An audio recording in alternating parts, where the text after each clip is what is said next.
என்பது கல்வியின் வழியாக பெறுவது. அந்த கல்வியின் வழியாக பெற்ற அறிவின் வழியாக சுயமரியாதையும் மானமும் என்ன என்பதை மக்கள் உணர்ந்து கொள்வார்கள். இது இரண்டும் நடந்துவிடக்கூடாது. ஒதுக்கப்பட்ட மக்கள் என்றும் ஒதுக்கப்பட்டவர்களாக இருக்க வேண்டும் என்பதால் வழி வழியாக எங்களுக்கு கல்வி மறுக்கப்பட்டது. இன்று அந்த வழியிலே அந்த மறுக்கப்பட்ட நியாயங்களுக்காக போராடி கொண்டிருக்கக்கூடிய சில பேர் இன்று ஆட்சி நடத்தக்கூடிய நிலையிலே நாம் நின்று கொண்டிருக்கிறோம். பிஜேபியோடைய 2014 தேர்தல் அறிக்கையிலே investment in education yields the highest returns என்று அவர்கள் சொல்லி இருக்கிறார்கள். ஆனால் காத்து கொண்டிருக்கிறோம் அந்த எடுகேஷன்ல இன்வெஸ்ட் பண்ணக்கூடிய தினம் எதுவாக இருக்கும் என்று.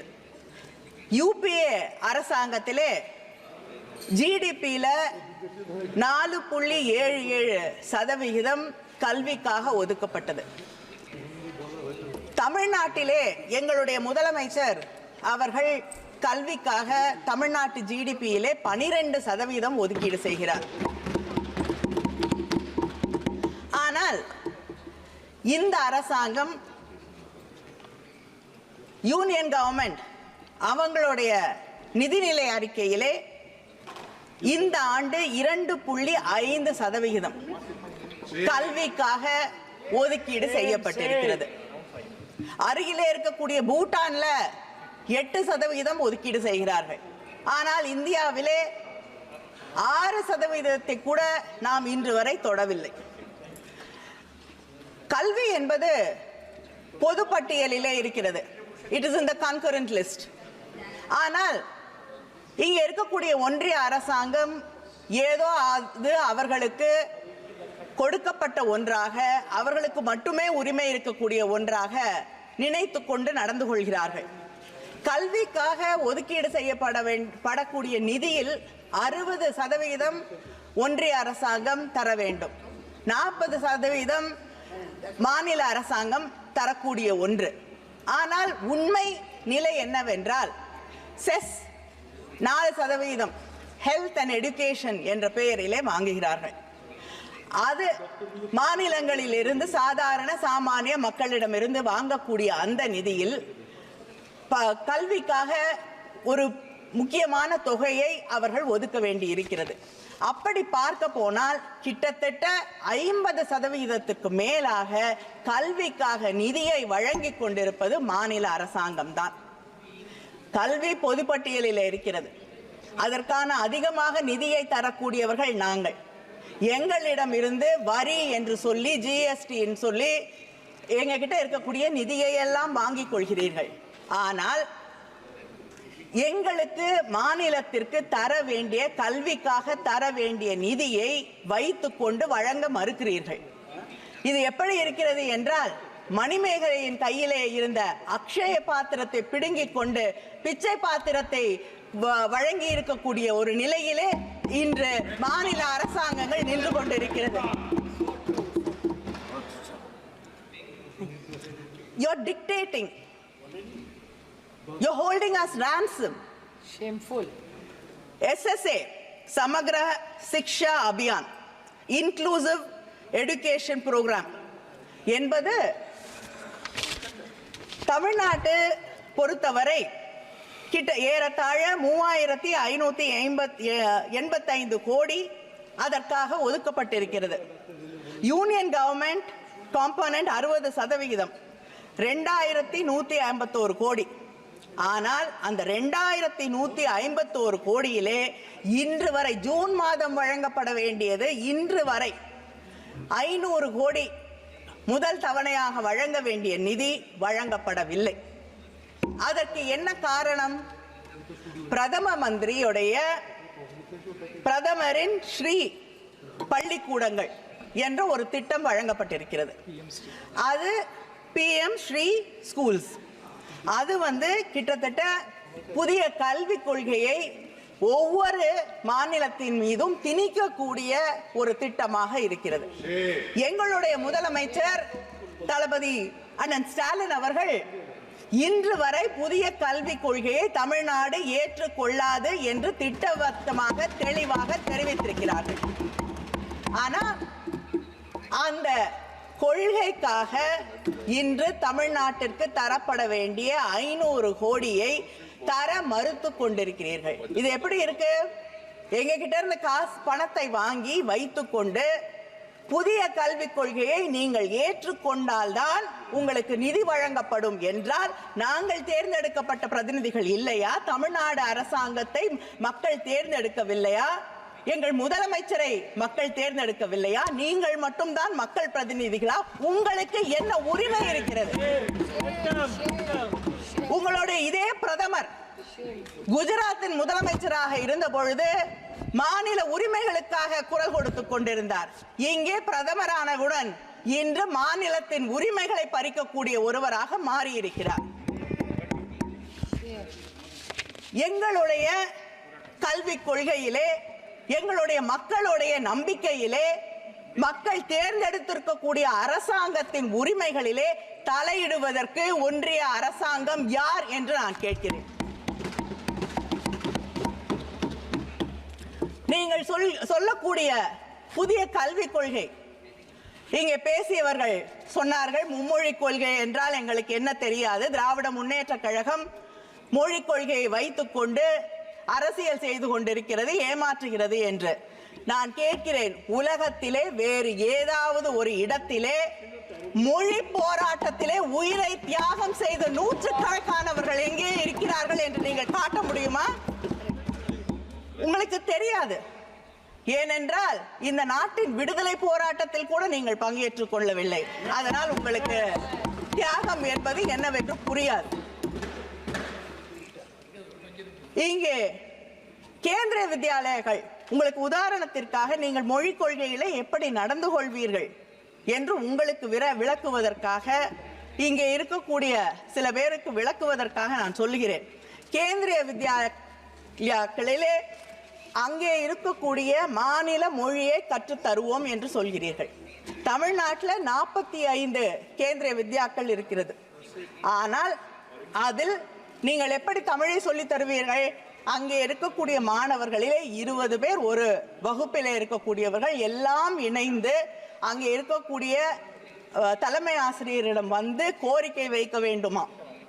அப்படி கோரிக்கை வைத்தால் தமிழ் அங்கே அதற்காக ஆசிரியர் நியமிக்கப்பட்டு, ஆசிரியர் கிடைத்தால் நியமிக்கப்பட்டு அங்கே தமிழ் சொல்லித் தரப்படும். இது தமிழ்நாட்டிலே நாங்கள் கோரிக்கை வைத்து கெஞ்சி போராடி தமிழை கற்றுக்கொள்ள வேண்டும். கேந்திரிய வித்யாக்களிலே 45 பள்ளிகளிலே 15 பள்ளிகளில் தான் தமிழ் சொல்லித் தரப்படுகிறது. இப்படிப்பட்ட ஒரு நிலையை கேந்திரிய வித்யாலயா பள்ளிகளிலேயே நடத்தி கொண்டிருக்கக்கூடிய உங்களை நம்பி மொழிக் கொள்கையிலே நீங்கள் நியாயமாக நடந்து கொள்வீர்கள் என்று நாங்கள் எப்படி நினைக்க முடியும்? ஒவ்வொரு இடத்திலும் ரயில்வே ஸ்டேஷன்ல போய் டிக்கெட் வாங்க முடியல, அங்கேயும் ஹிந்தியை திணித்துக் கொண்டிருக்கிறீர்கள். அப்படிப்பட்ட இந்த அரசாங்கம் எங்கள் மீது ஹிந்தியை திணிக்காது. ஹிந்தியை மட்டுமா திணிக்கிறீர்கள், சமஸ்கிருதத்தையும் திணித்துக் கொண்டிருக்கிறீர்கள். ஒவ்வொரு வழியிலும் எப்படி நாங்கள் உங்களை நம்பி மொழிக் கொள்கையிலே நீங்கள் நியாயமாக நடந்து கொள்வீர்கள் என்று நினைக்க முடியும்? அது மட்டும் இல்லை, எங்களுடைய தமிழ்நாட்டு முதலமைச்சர் அவர்கள் காலை உணவு திட்டத்தை கொண்டு வந்திருக்கிறார். கிட்டத்தட்ட 1,14,000 குழந்தைகளுக்கு மேல் காலை உணவு திட்டத்தால் பயன்பட்டுக் கொண்டிருக்கிறார்கள். மதிய உணவு திட்டத்தை கொண்டு வந்ததும் தமிழகம் என்ற பெருமையை நாங்கள் தனையுமென்று சொல்லிக் கொள்வோம். ஆனால் PM போஷான் என்ற திட்டம் நாடு முழுவதும் இருக்கக்கூடிய இந்த திட்டத்திற்கு இந்த அரசாங்கம் அந்த திட்டத்திற்கான மதிப்பீடு 11,600 கோடி. அதுல குழந்தைகளுக்கு உணவு தரக்கூடிய திட்டத்திலே நீங்கள் ஒதுக்கீடு செய்திருப்பது 10,000 கோடி. உணவு குழந்தைகளுக்கு உணவு தரக்கூடிய இந்த PM போஷான் திட்டத்திற்கு கூட போதிய நிதியை ஒதுக்க முடியாத நீங்கள் எங்களுக்கு கல்வியை பற்றி சொல்லித் தருகிறீர்கள். நாங்கள் அதற்கு தலைவணங்கி ஏற்றுக்கொள்ள வேண்டும்.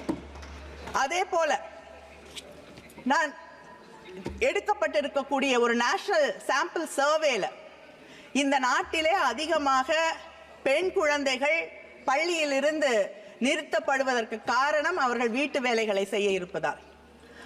ஆண் பிள்ளைகள் நிறுத்தப்படுவது எக்கனாமிக் ஆக்டிவிட்டீஸின் காரணமாக, தொழிலை அவர்கள் தொடங்கி அங்கே இருக்கக்கூடிய குடும்பத்திற்கு பொருளாதாரத்தை ஈட்டி வருவதற்காக.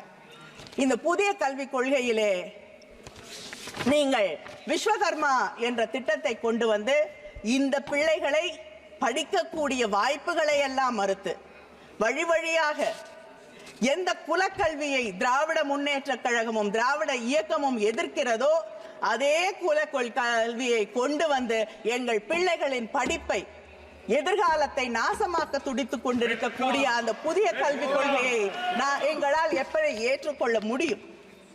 இதே போல மொழி திணிப்பை பற்றி சொல்லுவதென்றால், தெலுங்கானால நீங்க சொல்லக்கூடிய ஏகலைவா மாடல் ஸ்கூல்ஸ்ல கிட்டத்தட்ட 47 பேர் வேலைக்கு எடுக்கப்பட்டிருக்கிறார்கள் பள்ளிக்கூடங்களிலே.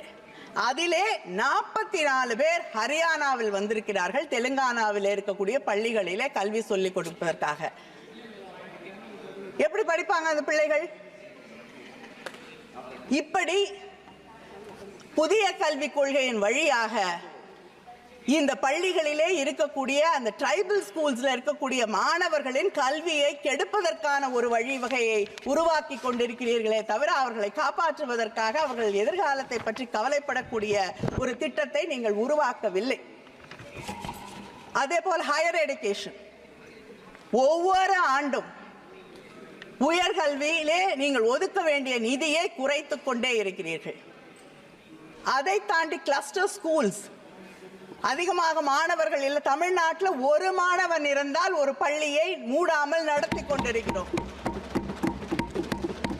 ஆனால் அதிகமாக மாணவர்கள் இல்லை என்றால் அந்த பள்ளிக்கூடத்தை மூடிவிட்டு அந்த ஊரிலிருந்து பல கிலோமீட்டர் அதிகமாக தூரமாக இருக்கக்கூடிய ஒரு இடத்திலே எல்லா மாணவர்களையும் கொண்டு வந்து கல்வியை நாங்கள் அவர்களுக்கு சொல்லித் தருவோம் என்றால் அந்த கிராமங்களிலே மலை பகுதிகளிலே வாழ்ந்து கொண்டிருக்கக்கூடிய ஆண் பிள்ளைகளும் பெண் பிள்ளைகளும் எப்படி கல்வியை பெறுவார்கள் என்று நீங்கள் சிந்தித்து பார்க்க வேண்டாமா? அதே போல எங்களுடைய தலைவர் கலைஞர் அவர்கள் ஒவ்வொரு சின்ன ஊரிலும், ஈவன் ஸ்மால் டவுன்ஸ், அங்கே இருக்கக்கூடிய பெண்களும் அங்கே இருக்கக்கூடிய வாய்ப்புகள் வசதிகள் பெறாத குடும்பங்களிலே இருக்கக்கூடியவர்கள் நகரங்களிலே வந்து தங்கி படிக்க முடியாது, அவர்களுக்கு கல்வி கிடைக்காது, உயர்கல்வி கிடைக்காது என்பதற்காக அங்கே எல்லாம் கல்லூரிகளை உருவாக்கினார்.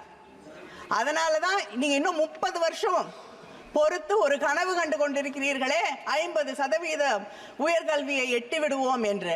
அதை தமிழ்நாடு என்றோ தாண்டி விட்டதற்கு காரணம் சின்ன சின்ன ஊர்களிலே நாங்கள் அங்கே கல்லூரிகளை உருவாக்கி வைத்திருப்பதற்கு ஆன அந்த செயல் திட்டத்தை கொண்டு வந்த தலைவர் கலைஞர் அவர்களின் வழியிலே வந்திருக்கக்கூடிய ஆட்சி இந்த கல்லூரிகளை மூடக்கூடிய உங்களை, உங்களுடைய புதிய கல்விக் கொள்கையை எப்படி ஏற்றுக்கொள்ளும் என்று நான் கேட்கிறேன்.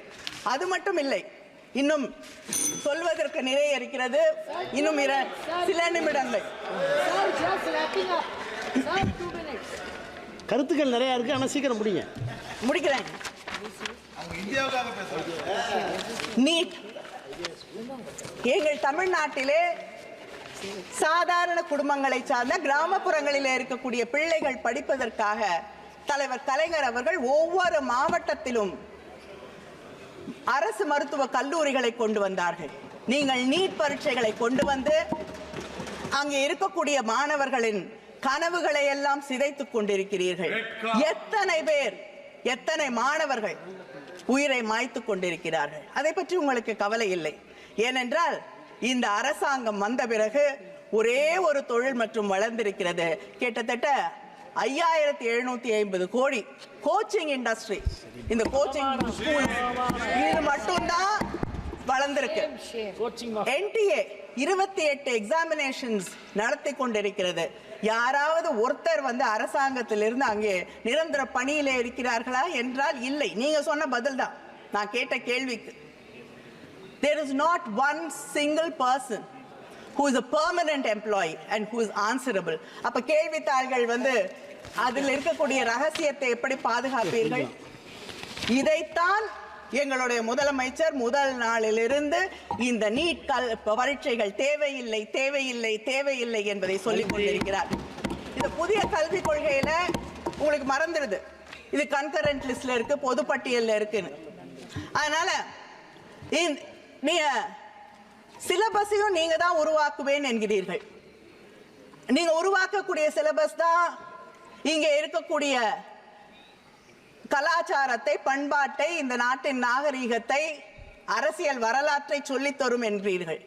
நீங்க சொல்லிக் கொடுக்கக்கூடிய அரசியல் வரலாறு என்ன? முகலாய மன்னர்களை பற்றி பேச மாட்டீர்கள். மகாத்மா காந்தி அவர்கள் கொல்லப்பட்டதை பற்றி உங்கள் அரசியல் வரலாறு பேசாது. தமிழ்நாட்டிலே இருக்கக்கூடிய தலைவர்களை பற்றி பேச மாட்டீர்கள். பெரியாரை பற்றி நிச்சயமாக பேச மாட்டீர்கள். ஆனால் ஒரு தலைவர் அந்தமான் சிறையில் இருந்து புல்புல் பறவையின் மீது ஏறி, புல்புல் பறவையா ப்ரூம்ஸ்டிக்கான்னு எனக்கு தெரியல, ஏதோ ஒன்றில் ஏறி அவர் சிறையில் இருந்து வெளியே பறந்து வந்தார் என்று உங்களுடைய டெக்ஸ்ட் புக் சொல்லி தருது. இதுவா சயின்டிபிக் டெம்பர்? இதையா மாணவர்களுக்கு நீங்கள் சொல்லி தருவீர்கள், நாங்கள் ஏற்றுக்கொள்ள வேண்டும்? நேற்று இந்த அவையிலே திராவிட இயக்கம் just one more minute sir, just 1 minute please. திராவிட இயக்கம் என்பது காலம் காலமாக ஜாதி என்ற அந்த அமைப்பை ஒழிக்க வேண்டும், ஜாதி என்ற அந்த கட்டமைப்பை உடைக்க வேண்டும் என்று பாடுபடக்கூடியவர்கள். நீதி கட்சியில் இருந்து தந்தை பெரியாரில் இருந்து பேரறிஞர் அண்ணாவில் இருந்து தலைவர் கலைஞர், இன்று எங்களுடைய முதலமைச்சர் வரை இதற்காகவே தன் வாழ்க்கையை அர்ப்பணித்துக் கொண்டவர்கள். நேற்று இந்த அவையிலே நான் வருத்தத்தோடு சொல்கிறேன், ஒரு தாயின் வருத்தத்தோடு, ஒரு தங்கையின் வருத்தத்தோடு, ஒரு சகோதரியின் வருத்தத்தோடு இதை இங்கே பதிவு செய்கிறேன். இங்கே இருக்கக்கூடிய இந்த அவையிலே a member of parliament இன்னொருவரை பார்த்து கேள்வி கேட்கிறார், உனக்கு உன் ஜாதி என்ன என்று தெரியாது என்று. அந்த ஜாதி என்று என்ன என்று தெரிந்து கொள்வதிலே என்ன பெருமை இருக்கிறது என்று எனக்கு தெரியவில்லை. ஜாதி அற்றவனாக வாழ்வதில் தான் பெருமை இருக்கிறது என்பதுதான் திராவிட இயக்கத்தின் கொள்கை. அதைவிட வருத்தப்படக்கூடிய விஷயம் என்னவென்றால் அந்த பேச்சை ஆதரித்து பாராட்டி இந்த நாட்டின் பிரதமர் பேசுகிறார். ஜாதி என்பது பெருமை என்று சொல்லக்கூடிய ஒரு ஆட்சி ஜாதியின் பெருமையை பற்றி பேசுவது, ஜாதி தெரியாதவர்களை இழிவுபடுத்துவதை ஏற்றுக்கொள்ளக்கூடிய ஒரு பிரதமர் உருவாக்கக்கூடிய ஒரு சிலபஸை தமிழ்நாடு எந்த காலத்திலும் ஏற்றுக்கொள்ளாது. எங்கள் முதலமைச்சர் கடைசி வரை போராடுவார், நாங்களும் போராடுவோம். வணக்கம்.